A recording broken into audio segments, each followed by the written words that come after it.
a veces aprendías más escalando una vía y no llegando a encadenarla, pero en algún movimiento en concreto o simplemente con la gestión del pegue que no encadenándola.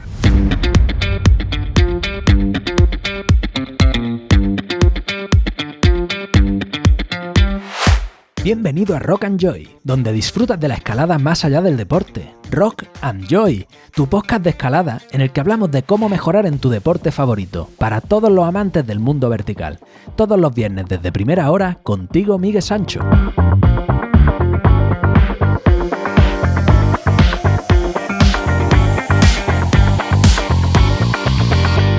Muy buenas. Te doy la bienvenida un viernes más, una semana más a Rock and Joy, tu dosis de motivación semanal, tu podcast de escalada. Se acabaron los episodios especiales de verano y comenzamos esta nueva temporada cargados de energía y de motivación. Este verano he podido trabajar con muchos de vosotros en las 2 ediciones de la experiencia Desata tu potencial en la roca que hemos hecho aquí en Granada y que ha sido una pasada. He trabajado también con los guiajes y con los cursos de escalada en varios largos. Y he de decirte que cada vez me parece más alucinante y estoy más agradecido por poder tener esta oficina en la roca, este trabajo tan increíble y sobre todo por poder compartir esto que me aporta tanto, esto de la escalada contigo también. Además, trabajé como guía freelance en los Alpes con una agencia de viajes de aventura montaña y fue toda una súper experiencia. Durante todo este verano no he parado de pensar en cómo mejorar los servicios y las experiencias, en cómo poder ayudarte más, en cómo poder llegar a más escaladores y hacer que aprovechen mejor los días en el sector, que los expriman y que le saquen cada gota de jugo de sensaciones increíbles que la escalada en cualquiera de sus modalidades puede aportarte. He estado pensando en a qué personas puedo invitar al programa, en qué historias tan alucinantes me quedan por descubrir y qué personas tan auténticas estoy conociendo gracias a ti, a que me haces crecer para que cada día pueda traerte una mejor propuesta. Y por ahora no puedo adelantarte mucho de lo que viene en esta temporada, solo que te estés atento las próximas semanas y que te agarres porque vienen curvas.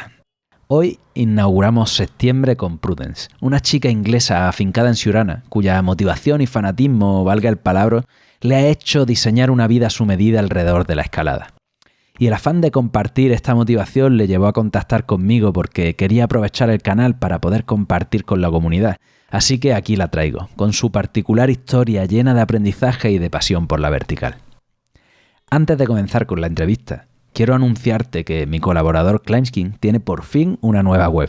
Tuvieron los pobres la mala suerte de perder los servidores de su web antigua en un incendio en primavera, y tras mucho esfuerzo han sacado una nueva versión mejorada y mucho más guapa. Hace tiempo que no lo comento por esto mismo, porque no tenían web, pero para ti, oyente del programa, hemos creado un código de descuento del 10% para que puedas disfrutar de sus productos de forma más asequible. Desde su archifamosa crema cicatrizante y regeneradora hasta el nuevo esparadrapo para escaladores, que es lo mejor que he probado en 10 años. Con Climbskin tienes la solución para tu piel y tu cuidado tras la escalada. Si te animas a darle un impulso a tu recuperación y a probar estos productazos, entra en climbskin.com y no te olvides de usar el código JOY, J-O-Y, en mayúscula en el checkout. Nada más, dentro Prudence.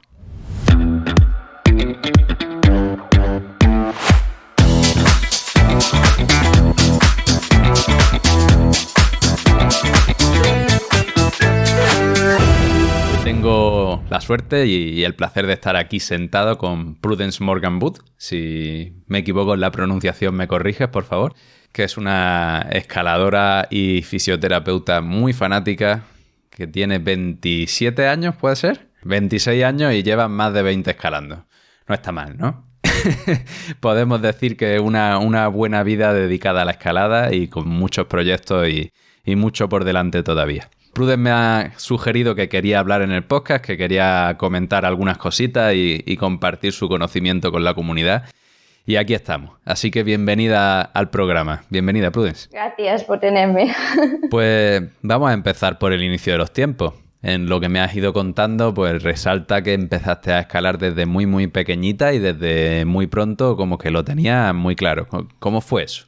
Como una chica en Inglaterra hace 20 y pico años decide que ella quiere escalar sí o sí. ¿Tenías ya gente en el mundillo de la escalada a tu alrededor o era ahí un impulso nato que tenías? A ver, en realidad fue gracias a mis padres, porque mis padres no escalan. En mi familia no tengo a nadie más que escala. Sí que hay un primo por ahí que vive en Estados Unidos y tal, pero ahí en Inglaterra no tenía ninguna referencia, como digamos. Pero lo que sí que hacía era escalar todo. O sea, árboles, parques infantiles, lo de los monkey bars, que pasas por debajo, Sí. pues yo escalaba encima y pasaba por arriba. No sé por qué, pero me gustaban muchísimo las alzadas. Bueno, las alturas, perdón. Y eso que mis padres pues buscaban, bueno, ellos siempre han buscado vida más activa para sus hijas y tal. Y cuando iba a cumplir los 7 años, pues me montaron una fiesta de cumpleaños en un rocódromo. Y de ahí empezó a engancharme la escalada. Hice creo que el 8º y el 9º cumpleaños también ahí. Y luego cuando, más o menos por los 10 años o algo así, cuando me pude apuntar al club de niños de escalada, pues de seguida lo hice y iba con autobús hasta, o sea, el mismo autobús que me llevaba al instituto, pues si seguía adentro y no bajaba para ir a mi casa y seguía adentro, me llevaba hasta el rocódromo. Y entonces pues había como el teléfono entre mí, entre la entrenadora, la monitora y entre mi madre, porque se iban combinando, porque claro, mi madre trabajaba y no podía llevarme, entonces era como yo solita ahí en el autobús, que enviaba un mensaje a mi madre que estaba en el bus, y cuando yo llegaba ahí, la monitora enviaba a mi madre para decirle que ya había llegado. Y bueno, eso fue... O sea, que te apuntan a escalar para que no siguieras escalando sin cuerda por ahí los electrodomésticos de tu casa. Exacto. Y tú tenías claro desde el principio, ¿no?, que aquello te gustaba, porque sí que mucha gente, muchos niños van al cumpleaños o a la fiesta a escalar de forma más recreativa, pero entrar ya en un entorno de preparación y entrenamiento es una cosa un poquito diferente. ¿Qué es lo que te llamaba la atención de todo aquello? Bueno, entrenar en realidad al principio era jugar, no entrenaba de pequeña. De hecho, empecé a entrenar quizás cuando tenía 14 o 15, cuando me mudé a Francia. Y empecé a hacer pues las competiciones de cuerda y de boulder y eso. Cuando estuve en Inglaterra simplemente a los rock rats, que lo llamaban, las ratas de la roca, y eso, ibas a jugar, hacías un poco de boulder, hacías un poco de cuerda y eso. Creo que 2 veces a la semana o una, no me acuerdo, pero súper chulo. ¿Y cuándo escalas en roca por primera vez? Pues mira, fui una vez en roca en Inglaterra, pero en realidad fue cuando me fui a Francia, porque mis padres son muy inquietos. De hecho, con 13 años ya llevaba 11 casas diferentes. Y nos fuimos a vivir en los Pirineos de Francia, o sea, en la Cataluña Norte, por decir algo. Y ahí pues no hay rocódromos, el más cerca está 2 horas en Perpiñán y así. Entonces ahí es cuando pues durante verano me pregunté por ahí, me apunté a un club de escalada que eran todos adultos, o sea, yo era como la única niña ahí, pero bueno, me llevaban a escalar, a barranquismo, a un poco de todo. Y por ahí fue cuando empecé a hacer mucho más roca. O sea que en vez de, como la mayoría de escaladores que van al roco cuando no pueden ir a la roca, tú fue al revés, ¿no? Sí, totalmente. Y de hecho cuando empecé más en serio con las competiciones, pues en Francia el miércoles por la tarde no tienes clase. Porque bueno, no sé si es algo por toda Francia, pero al menos ahí en los Pirineos eran para que los niños puedan ir a esquiar por la tarde. Y pues yo aprovechaba esta tarde para bajar con el autobús a Perpiñán y que eran 2 horas de autobús, pero bueno, para entrenar con el equipo que había VO2 Max o algo así, sí, VO2 Max, y entrenar con ellos para tocar un poco de plástico, ¿no? Porque me pasaba que llegaba a las competiciones y no estaba nada acostumbrada a pues todas las formas, los volúmenes, las presas, y estaba compitiendo con gente que decía, sí, esa presa es buena, esa es mala, no hay que hacer el descanso ahí. Y yo no sabía nada, yo no tenía ni idea. ¿Y cómo fue entonces lo de empezar en el mundo de la competición? Porque te vas a Francia, empiezas a escalar en roca y fue también donde empiezas a competir. En Inglaterra no habías competido antes, ¿no? No, en Inglaterra hice un Open de bloque en el rocódromo que teníamos, que iba en Gloucester, pero no nada de competiciones así en serio. Y luego cuando llegué a Francia tenía mi profesor de física, que también era escalador y que había sido entrenador también de alguna escaladora y él me animó a apuntarme a las competiciones. Y ahí me empecé a apuntar, entré en el equipo regional de escalada, a pesar de no tener rocódromo ni nada, y con este equipo nos llevaban a las competiciones nacionales. Bueno, en cuerda tenías que hacer todas las etapas y en bloque directamente al campeonato nacional. ¿Y cómo te fue en esta primera tanda de competiciones nacionales en Francia? Que estamos en un país en el que hay bastante tradición y bastantes recursos de escalada, ¿eh?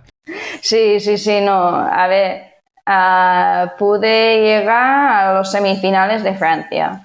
Ajá. Que creo que la posición 20 o 23 o algo así, que dice, bueno, esto no es gran cosa, pero en Francia es que hay, sobre todo en juveniles, hay muchísimos escaladores y el nivel era muy, muy alto. Y yo eso sí que notaba que comparado con gente que todo el rato podían entrenar en rocódromos, yo tenía mucha desventaja con esto, porque iba a roca, me movía bien en roca, pero luego a la hora de leer una vía o de decir, mira, esa presa sé que es buena o esa presa ya le he cogido no sé qué, pues no podía hacer esto yo.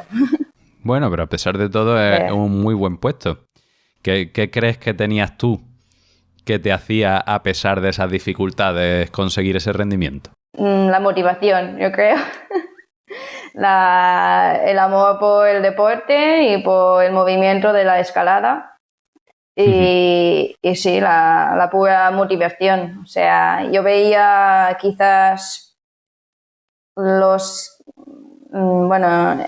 que ganaban las competiciones. Muchas veces no estaban muy contentas con ganar o contentos. Al igual sí, pero los veías, bueno, sí, otro podium, otro, ¿sabes? No veías que les molaba subir en la vía y tal y cual. Yo cuando entraba a finales estaba súper estática y cuando súper contenta, y cuando entraba en la vía, pues mucha curiosidad para ver cómo se escalaba, cómo se hacía, cómo esto. Y ellas era como, bueno, sí,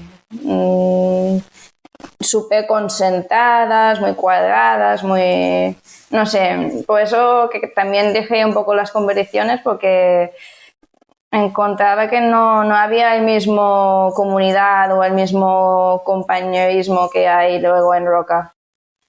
En roca pides algún método con los amigos y tal y nos ayudamos todos entre nosotros. Ahí no, en las competiciones, al igual porque venía yo de fuera y no conocía a tanta gente, pues hacía que no que no... Yo veía que si llegaban al primer puesto sí que estaban contentos, pero si llegaban al segundo, que yo estaría más que contentísimo, ellos en plan, he fracasado porque no he llegado al primer puesto. Y al igual entre el primer puesto y el segundo había un plus o 2 pesas o un pegue de un bloque, pero ellos no veía que no estaban tan ilusionados con los resultados. Mientras que yo cuando entré a semifinales en el campeonato de Francia estaba contentísima, no me lo esperaba y luego quedé 23, que creo que caí en un dinámico en la vía, que luego en España sí que me puse mucho a entrenar a los dinámicos porque veía que era mi punto débil y nada, yo estaba contenta, decepcionada por el hecho de ver que las otras personas al igual le escalaban peor que yo, pero como conocían las presas llegaban más lejos, ¿no? Pero bueno, eso ya era lo típico de niña que quiere hacerlo todo bien y se pone a llorar a bajar de la vía porque no ha podido hacer lo que podía, lo que quería. Y en aquellos entonces, pues tú ya habías conocido la escalada en roca, pero todavía seguías muy, muy enganchada a la compe. ¿Qué te gustaba más o qué te llamaba más la atención? Me llamaba más la roca, más que nada por el compañerismo que hay cuando vas en roca. O sea, cuando tienes un grupo de gente que todos están probando la misma vía bueno, yo iba sobre todo con adultos al principio a escalar en roca y supongo que eran gente un poco más maduros también y entonces te ayudaban muchísimo y no había nada de celos entre nosotros ni de piques, o sea, sí que hay piques sanos, pero de piques no sanos, ¿no? De decir, no quiero que hagas esa vía o no quiero que... No, ahí todo el mundo hace lo que le parecía y ayudarse entre ellos para poder encadenar vías o simplemente escalar. Que no siempre, a veces aprendías más escalando una vía y no llegando a encadenarla, pero en algún movimiento en concreto o simplemente con la gestión del pegue que no encadenándola. Bueno, y al poco tiempo te cruzas los Pirineos para irte a España. ¿Cómo es que en tu infancia y en tu juventud te mudas 3 veces de país? Bueno, eso fue que sabía que quería estudiar fisioterapia y empecé a buscar opciones porque mi hermana se quedó en Inglaterra, pero en Inglaterra los gastos de universidad eran mucho más altos. En Escocia sí que me podían considerar como alumno de fuera y entonces serían mucho más bajos los precios, pero era más lejos. También sabía que había gente que iba a Bélgica, había Francia, claro, y luego me hablaron de que también había en Cataluña, en España, que me hablaron de Girona. Fui y era justamente que ese finde había las puertas abiertas y entonces fui y me gustó muchísimo la ciudad y aquí estoy todavía. Entonces con tus padres te mudaste desde Inglaterra a Francia, luego tu hermana se fue de vuelta a Inglaterra y tú te viniste a España y has dejado a tus padres en Francia. Exacto, de hecho mi hermana nunca vino a Francia. Mi hermana se quedó en Inglaterra en plan, yo paso de estudiar en otro idioma, pues es más grande que yo y ella le tocaba ir a la universidad. Entonces dijo, yo universidad en otro idioma ya suficientemente difícil como para cambiar de idioma. Tú por el camino has aprendido 2 idiomas nuevos, ¿no? Sí. Qué bien. Porque en Francia el proceso para ser fisio es un poco más larga y mis padres querían pagarme la educación, pero yo tampoco quería abusar. Entonces busqué el camino más corto, más rápido de estudiar fisioterapia. ¿Y por qué fisioterapia? O sea, en este momento tú ya eras escaladora y ¿tiene esto algo que ver o era por otra cosa? Bueno, yo siempre me ha gustado mucho la ciencia y me hablaban muchas veces mis padres de la fisioterapia, pero yo lo veía como dar masajes a viejos y no tenía ganas de estar haciendo esto. Y empecé a la medicina, pero luego estuve algún tiempo en el hospital y vi que los médicos realmente no eran la gente con quien más hablabas. Con quien más hablabas quizás eran los fisioterapeutas y que venían a darte esperanza, venían a darte que puedes salir de la cama, que puedes caminar, que puedes todo esto, ¿sabes? Y eso me enganchó mucho más, el hecho de ayudar a la gente con todo un periodo de recuperación. Que el médico quizás ve a sus pacientes muy poco tiempo, los ve quizás de allá 3 meses y sabe que están mejor, pero todo el entretiempo ha sido trabajo de fisioterapeuta. Y por eso que me enganchó. Entonces, a priori no había una motivación por la fisioterapia deportiva, ¿no? Y la escalada detrás de todo esto. Ah, no, eso sí, desde el principio. O sea, la que me concentré en la fisioterapia, ya decía, jolés, qué guay sería si pudiera llegar a los Juegos Olímpicos siendo fisioterapeuta de un equipo. O bueno, Juegos Olímpicos o en ese momento era Copa del Mundo, ¿no? O simplemente con un equipo, punto. ¿Y cómo va ese proyecto, Prudence? Bueno, pues ahora tengo una consulta en un rocódromo, que es un rocódromo bastante grande, por aquí está en Blanes, se llama Golem, y de ahí pues seguro que saldrán jóvenes que apretan mucho. Eso por descontado. Entonces, bueno, vamos a recapitular.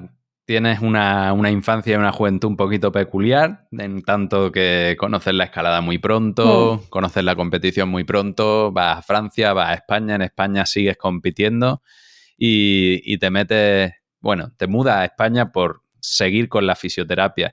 Y bueno, me hablas de Siurana, pero en Siurana no hay universidad, es un pueblo muy pequeñito, de hecho. ¿Dónde estabas quedándote? No, en Girona. Ah, Girona. Sí, No te he entendido bien, disculparme. No. Y nada, de ahí cómo tenías la roca de cerca. Ahí empiezas a motivarte, ¿no? Supongo, con todas las escuelas que tienes a tu alrededor. Ya ves. Bueno, al principio seguía con la línea de competición. Mientras estudiaba era lo más fácil, digamos, porque, bueno, empecé a competir en bloque porque era más fácil entrenarlo. Y luego, poco a poco, cuando conocí a mi pareja, me empezó a llevar por el camino bueno de ir a roca, ¿no? Porque aquí es una pasada, nosotros nos gusta mucho cambiar de sitio y casi cada fin de vamos a un sitio diferente. Y hay un mogollón de sitios para escalar. En el Ripollès, en la Garrotxa, bueno, si vas más lejos, pues ya tienes Lleida. Hay tantos sitios para escalar que podrías empezar a hacer una lista y todavía 10 minutos más tarde seguirías hablando. Qué maravilla. Bueno, y entonces de la fisioterapia, cuando empiezas a decir, oye, qué bonito sería esto de tratar a escaladores en un equipo. supongo que durante tu etapa de estudiante pues vas informándote sobre las lesiones de los escaladores y al final parece que te acabas especializando en el hombro. ¿Qué es lo que tiene el hombro del escalador que te llama tanto la atención? A mí el hombro siempre me ha gustado como articulación. O sea, hay quien lo llama una articulación complicado, que es verdad, tiene muchísimas articulaciones y tal y cual, pero a mí me gusta mucho tratarlo. O sea, los dedos, está claro que cualquier fisioterapeuta que se llama especialista de escaladores tiene que saber muchísimo de dedos, porque al final es la lesión, bueno, lesiones de poleas y tal y cual son las más prevalentes en escalada. Pero luego, justo detrás hay las lesiones de hombro. Y sobre todo en el hombro es muy bonito porque hay toda la parte de prevención. Porque todavía hay muchos problemas de hombro que acaban en cirugía. Y claro, ningún escalador quiere hacer cirugía. Entonces, para evitar esto, hay que hacer un trabajo más de ejercicio terapéutico para prevenir las lesiones.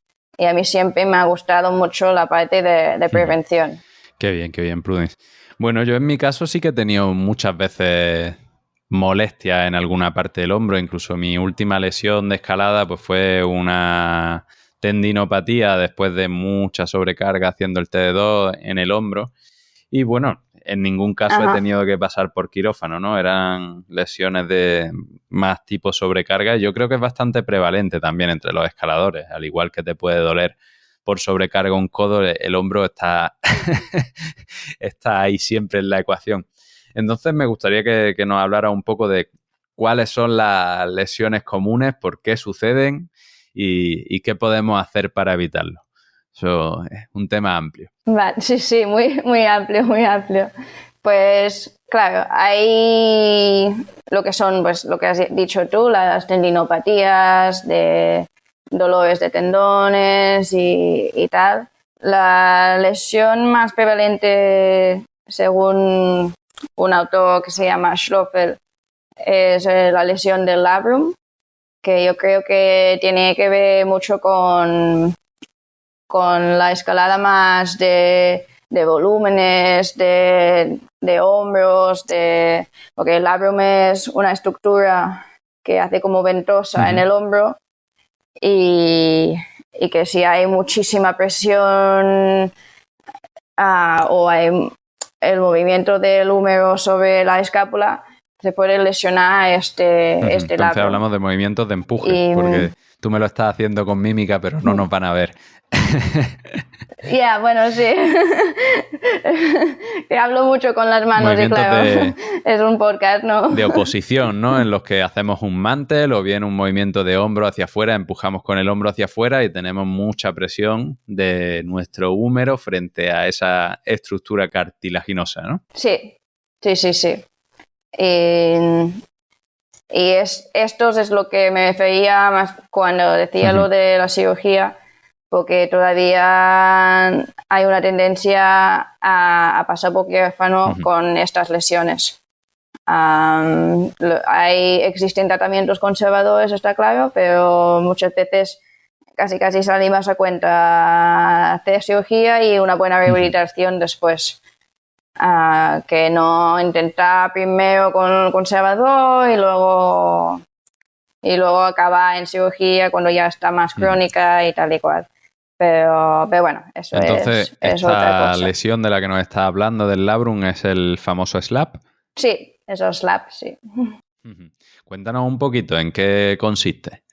Pues es algo de lo que he escuchado hablar muchas veces, pero realmente no sé en qué consiste. Pues para entenderlo hay que saber que el hombro está formado por varias estructuras. Tienes la escápula, tienes el húmero y luego tienes como una estructura que tiene forma de triángulo, pero triángulo como un toblerone, ¿sabes? Que rodea toda la escápula y que el hombro se encaja dentro de este labrum y este labrum actúa como si fuera una ventosa para enganchar el hombro a la escápula, porque al final el hombro necesita tener muchísimo movimiento, pero está enganchado a nuestro cuerpo. Entonces, el labrum es el responsable de hacer esta ventosa, ¿vale? Y el SLAP, que es el superior labrum anterior posterior, es una lesión de cuando hay un desplazamiento de la cabeza del húmero, pues se lesiona este labrum. Hay diferentes tipos. Hay también un tipo que el bíceps, el tendón largo del bíceps se inserta en la parte más alta del labrum y a veces cuando hacemos un dinámico o hacemos un movimiento que nos quedamos colgados de un brazo, etcétera, pues el tendón del bíceps tira y arranca el labrum de la escápula, que también son lesiones que ya es muy difícil hacer un tratamiento conservador ahí. Entonces, estamos hablando de un SLAP cuando hay una pequeña dislocación, ¿no?, de la cabeza del húmero con respecto a ese labrum, esa estructura tendinosa que está sujetándolo a la escápula. Sí, siempre y cuando hay... O se daña ese labrum porque lo estamos arrancando. Vale. ¿Y esto es común en escalada, entre escaladores? Según algunos estudios, sí. Al igual no conocemos a nadie que lo tenga, pero por ejemplo en escaladores de competición, por ejemplo la Shona Coxie estuvo sufriendo, tuvo esa lesión. En algunos jóvenes que compiten mucho y no hacen nada de compensación de los hombros, con muchísima carga también lo tienen. Y muchas veces tienen que pasar por quirófano. Y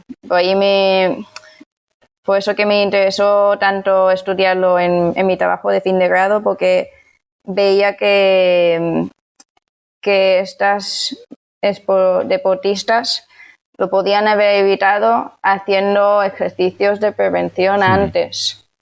Y así no perder tiempo y perder grado y perder escalada habiendo de pasar por quirófano. Bueno, aquí entramos en un punto interesante, porque sí que es verdad que hay un súper mito o una realidad cubierta de mucha pátina de desconocimiento sobre la compensación, sobre los antagonistas y sobre los famosos rotadores de los manguitos del hombro. Y esto se traduce en el que vemos a gente que está muy fuerte, que escala mucho, que le dedica mucho interés al entrenamiento y que luego pues se ve cogiendo una goma de 2 o 3 kilitos como mucho y haciendo unos pequeños movimientos con el hombro diciendo, guau, yo estoy aquí entrenando a los antagonistas. Y a mí me parece una cosa que es un poco de risa, ¿no? Pero quería saber, yo entreno los hombros con cargas y porque me parece algo importante, pero desde tu opinión, ¿qué es lo que estaría bien, ¿no? ¿Cómo podemos prevenir todas estas sobrecargas de los rotadores del hombro y cómo podemos prevenir estas lesiones de SLAP? Lo primero es escuchando bien su cuerpo. O sea, haciendo un buen control de cargas en cuanto a si notamos que algo no va bien en el hombro, no seguir escalando o no seguir repitiendo el movimiento o ¿sabes? No pasarnos. Que muchas veces sabemos que tenemos una lesión, no hacemos nada, decimos, bueno, eso ya pasará y seguimos escalando esperando que se vaya solo y eso no hay que hacerlo. Luego, en cuanto a las gomas y lo que se llaman antagonistas y tal y cual, eso todavía hay que estudiar bien lo que funciona y lo que no funciona. Porque está claro, si estamos ahí haciendo 4 o 5 repeticiones con una goma y luego pues estamos todo el día escalando con rotación interna, pues no va a tener gran efecto. Pero yo me pregunto, Prudence. Sí.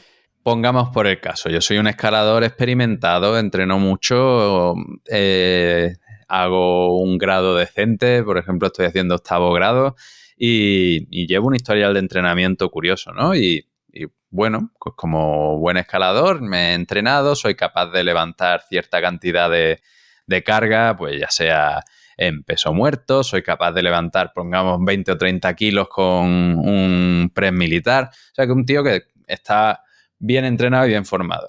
No sé qué estoy haciendo cogiendo una goma de 2 o 3 kilitos y haciendo movimientos de rotación interna del antebrazo. O sea, no sé qué realmente estoy entrenando. Yo creo que no estoy entrenando nada, ¿no? Más nos valdría entrenar el hombro de una forma más acorde a lo que entrenamos cuando entrenamos los agonistas del movimiento de escalada también. Entonces esto para mí es algo que me sorprende mucho de ver en los rocódromos a mucha gente que ha cogido esta serie de ejercicios que para mí son más de rehabilitación de una lesión que de prevención y que los aplican como si fuera un dogma que les va a librar de algo en concreto y a mí me resulta curioso, ¿no?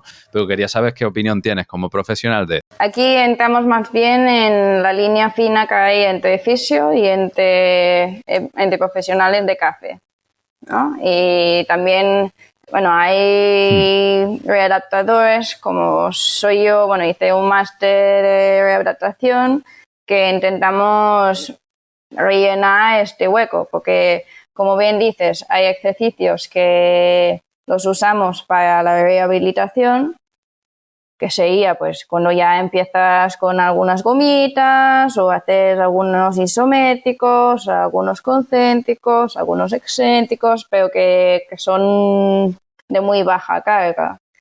Y luego cuando estás intentando prevenir una lesión, está claro que hay que buscar algo que se acerca a lo que es la carga de la escalada. O sea, pero primero hay que mirar la persona y ver si realmente tiene una decompensación o muchas veces hay una adaptación que vemos escaladores con esa típica chepa de escalador que dices, madre mía, esto, ¿por dónde vas con esta curvatura? Pero que no tienen ninguna molestia en el hombro, nunca han hecho ningún ejercicio de compensación y siempre les ha ido bien. Y dices, ¿cómo puede ser esto, no? También. Pero yo creo que lo más importante es mantener una buena salud de los hombros, o sea, un buen rango de movimiento siempre. Calentar es súper importante porque hay muchos que calientan con la primera vía en roca y yo creo que hay que calentar antes que esto. O sea, en una primera vía, por muy poco que sea el grado, puede haber un movimiento súper que tienes que apretar más de lo que pensabas, pero no quieres caer por orgullo, porque es un grado fácil, estás calentando y entonces ahí te puedes lesionar, mientras que si calentas antes de subir a la primera vía, ya te estás ayudando a prevenir esto. Y luego que en ejercicios más bien de escalada hay que vigilar que tengamos el pectoral bien estirado, porque muchas veces los escaladores lo tenemos muy corto. Y luego hay todos los ejercicios que se llaman push-up plus, que son para el serrato anterior, que estos pueden ir muy bien para ayudar con la salud del hombro. Entonces, vamos a ver, hemos hablado de muchas cosas sí, en un periodo pequeño de tiempo, a ver si le podemos poner un poquito de sentido a todo esto. Sí, me he ido un poco. Bien, hemos hablado de que es importante la prevención y que en la prevención pues es importante escuchar tu cuerpo, es importante tener un calentamiento. Vale, hasta ahí te lo compro al 100%. Sin ningún tipo de problema, y también pues sabemos que pueden existir una serie de descompensaciones que en nuestro deporte son claras y evidentes en el sentido de que utilizamos los brazos en la mayoría de ocasiones para traccionar y los utilizamos muy poquito para empujar, ya sean empujes verticales, laterales o hacia abajo, ¿no? Entonces existe una descompensación entre la musculatura tractora y de empuje. Y si eres muy débil en empuje, ¿no? Estamos viendo que haciendo un empuje gordo o una tracción súbita podemos tener un problema en el labrum. Sí. Sí. ¿Va? Estoy hilando sí, bien, ¿no? Perfecto, Entonces, mucho mejor que yo.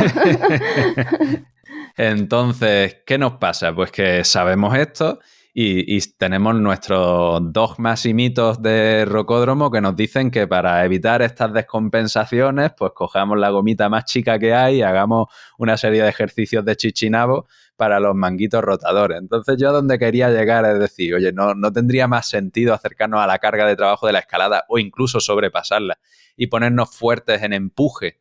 Ya sea pues haciendo press militar, ya sea haciendo flexiones, ya sea haciendo flexiones con carga o cualquier otro ejercicio que nos pueda recomendar nuestro entrenador, nuestro readaptador o nuestro fisioterapeuta, que nos fortalezca de verdad, ¿no?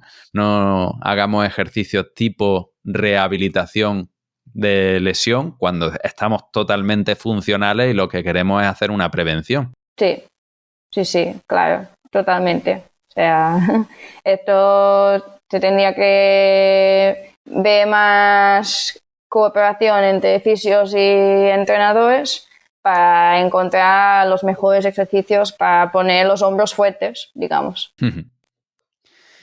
¿Y qué importancia tiene entonces tener un hombro fuerte en empuje para un escalador? Que se previene de lesiones, y bueno, y luego pues cuando hay pasos tipo mantel, pues está claro que te vas a ayudar con esto, si haces un diario o cosas así. Entonces estamos viendo que como con otras muchas cosas, como con el entrenamiento de las piernas, pues tenemos un entrenamiento que podríamos decir que es compensatorio o de prevención, pero al final pues se convierte en un entrenamiento muy, muy importante, ya no solo de cara a la prevención de lesiones, sino de cara al rendimiento, porque eres capaz de realizar acciones complejas de una forma mucho más fácil.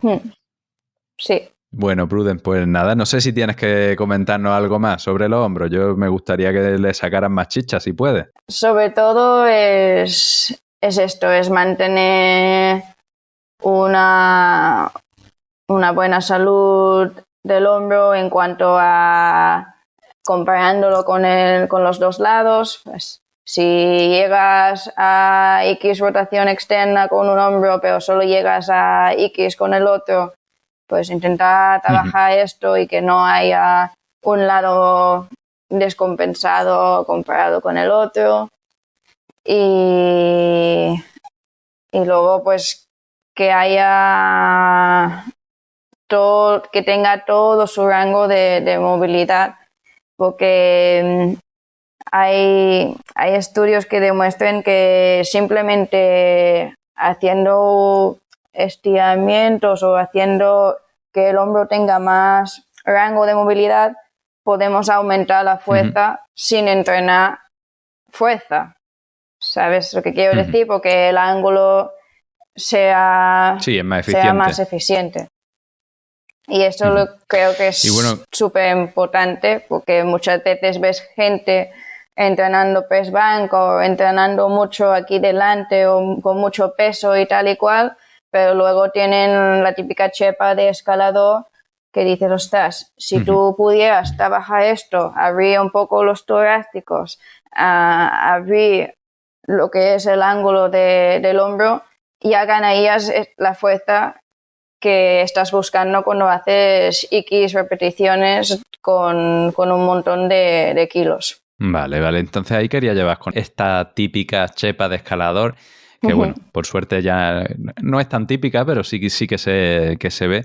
Aparte de lo desagradablemente estético que pueda resultar o no, ¿qué consecuencias tiene ese acortamiento, esa rotación interna perpetua de nuestro hombro? Pues tiene que se reduce el espacio de subacromial. Cuando levantamos el brazo, si todo el hombro está hacia adelante, reduce este espacio y entonces puedes tener las típicas tendinopatías que se ven mucho, de inflamaciones de los tendones,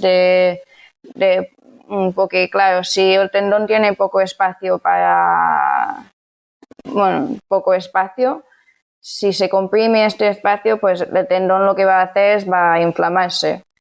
Y esto luego, pues, a veces se trata mucho lo que es la musculatura del propio tendón, cuando en realidad hay que tratar para abrir todo el hombro y abrir todo la articulación y entonces tener más espacio en el hombro. Y a niveles generales, yo sé que esto siempre cuesta, porque no hay nada general, todo depende, pero ¿dónde podemos poner nuestro foco para evitar esta descompensación clásica de los escaladores? En el pectoral, que hay que trabajarlo mucho siendo en su descarga, en su estiramiento y en su fuerza. Y luego también en los torácicos, con el típico foam roller que está tan de moda, pues poniéndolo justo en las dorsales medias, justo por debajo, digamos, de la axila, en este nivel, y haciendo una abertura con los brazos estirados por arriba para intentar abrir todo este espacio. Entonces me dices, o sea, dos partes, ¿no? Por una estaríamos trabajando la amplitud de movimiento de una forma más o menos pasiva con el foam roller, y la otra sería trabajar el pectoral en su apertura máxima, ¿no? Por ejemplo, haciendo push-ups, haciendo flexiones, pero con las manos bien separaditas. Bueno, sería más bien trabajando la extensibilidad del pectoral. Entonces, supongo que un entrenador te sabría decirlo mucho mejor que yo, pero haciendo primero hay el típico estiramiento de lo que es el pectoral, pero luego haciendo pequeñas contracciones en su máximo estiramiento y aumentando el estiramiento. Una contracción, aumentando el estiramiento para intentar que sea más amplio todo esto. Y no sé si me entiende, se me entiende bien por el podcast, que yo soy muy de mimos y de mímica, ¿no? Sí, de mímica. Que puede ser que seas también muy de mimos, pero yo creo que no era lo que querías decir en este momento. De mímicas. Muy bien, muy bien. Pues nada, Prudence, le hemos dado aquí una pequeña vueltecita a tu historia en la escalada y a qué te estás dedicando ahora mismo como fisioterapeuta.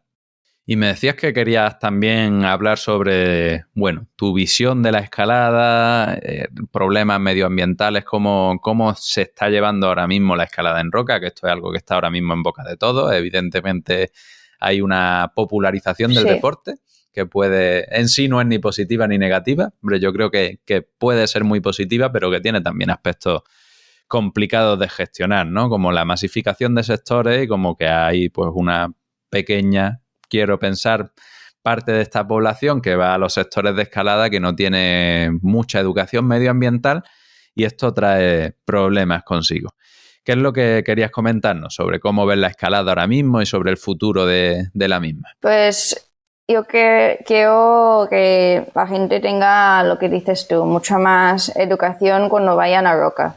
O sea, está muy bien de que toda la vida, por ejemplo, se han tirado pieles de fruta a la natura, pero con esa masificación que se está viendo en los sectores y con cada vez más gente escalando y tal, pues lo tenemos que llevar a casa, lo tenemos que llevar, todo lo que llevamos a la roca lo tenemos que llevar con nosotros después. O sea los culillos de fumadores, sea la fruta, bueno, la pela de plátano, sea las cáscaras de pistachos y, por supuesto, todo lo plástico y lo esparadrapo y tal que tenemos. Porque muchas veces llegamos a sectores, lo primero que vemos son unas cáscaras de cacahuetes ahí en el sector, con un esparadrapo tirado por ahí, con una pela de plátano colgando de un árbol y eso no puede ser, porque si se está viendo esta masificación, no tenemos que darles más razones a los parques naturales o a las asociaciones para que nos cierren los sectores. O sea, y además si tú llevas siempre una bolsa de plástico contigo o incluso la comida que tú llevas al sector lo llevas en una bolsa de plástico, pues luego es tan fácil como sacar las cosas de esta bolsa de plástico y poner toda la basura allí dentro.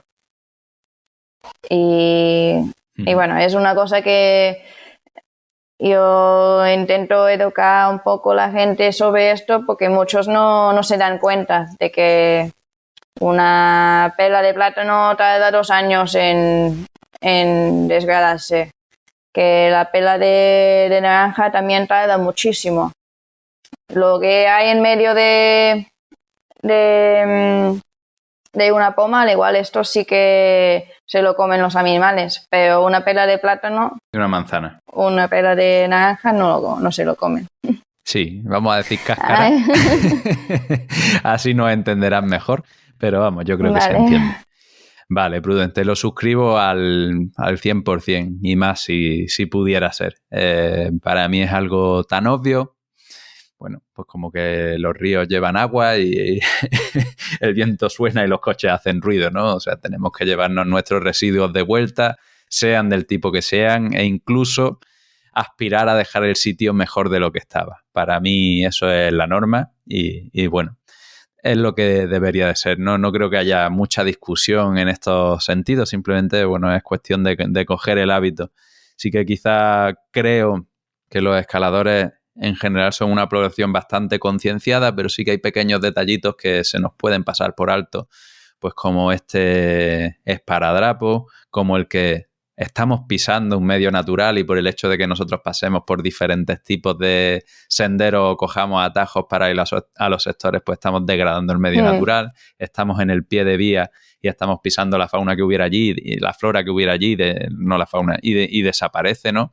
Entonces, bueno, vamos a empezar por lo básico, que es llevarnos los residuos, pero hay mucho en lo que trabajar en estos respectos, sí. ¿No?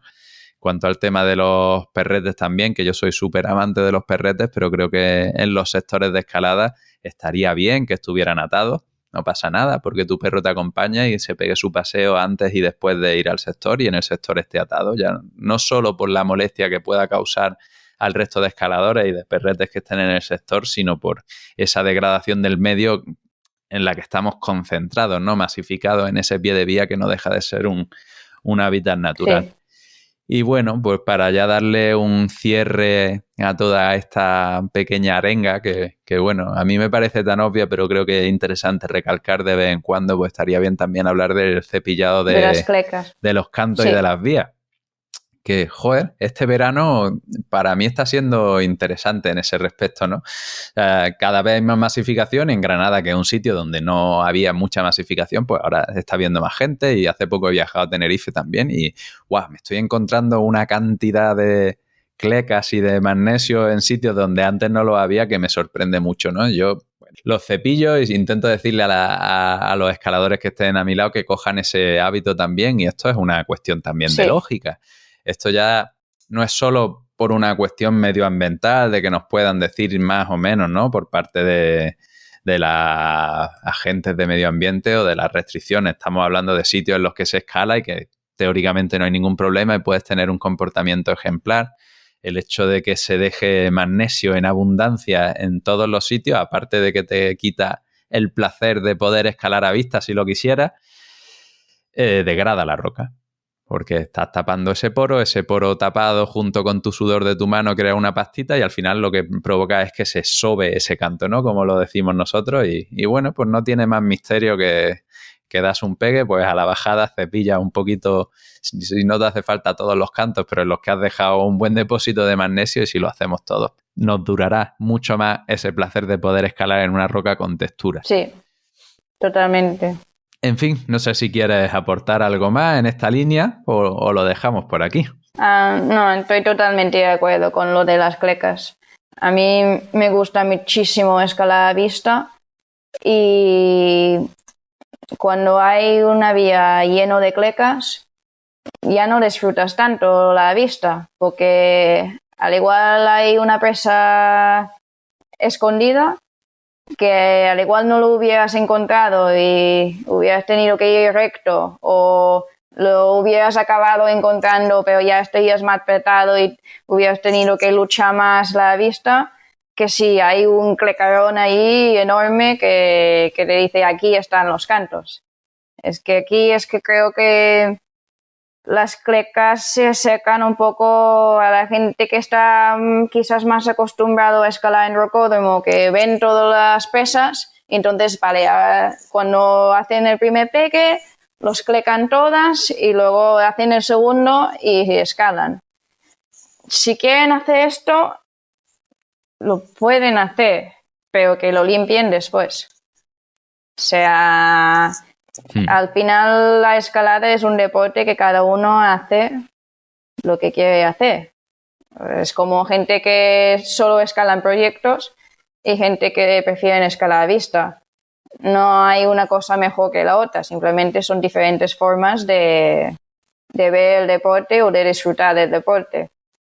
Pero si tú haces una cleca, por supuesto, lo tienes que limpiar después. Y luego si ves que escalas una vía que no está ni montada ni nada y hay clecas por todos lados, pues yo siempre, cuando bajo, las borro todas. Porque si alguien después quiere ir a vista, pues que puede ir a vista. Totalmente. Aquí no te quito un ápice de razón tampoco. Yo, bueno, si entramos en temas éticos, desde luego que hay mucho que debatir y mucho que se puede decir y mucho que se puede opinar, pero yo creo que está bien que si alguien está escalando una vía y es un pequeño proyecto y hay un agarre o dos agarres que le cuesta diferenciarse, ponga un puntito de magnesio por debajo o por encima, un puntito de magnesio y luego cuando bajas lo quitas, sí. Pero el que pone una raya de 20 centímetros o dos marcando dónde está el inicio del canto y dónde acaba el canto, pues bueno, merecería la castración química. Sí.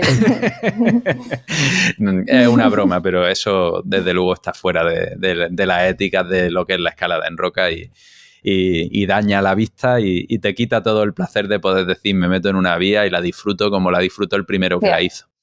Y es una pena. Sí. En fin, Prudence, pues nada, hemos tenido una charla muy agradable, hemos tratado muchas cosas, hemos visto tu fanatismo y tu amor por la escalada y cómo le has dedicado tu vida a este deporte y poco más. Muchas gracias por venirte por aquí, compartir este ratito y nada, cuando quieras contarnos algo más, pues ya sabes dónde estamos.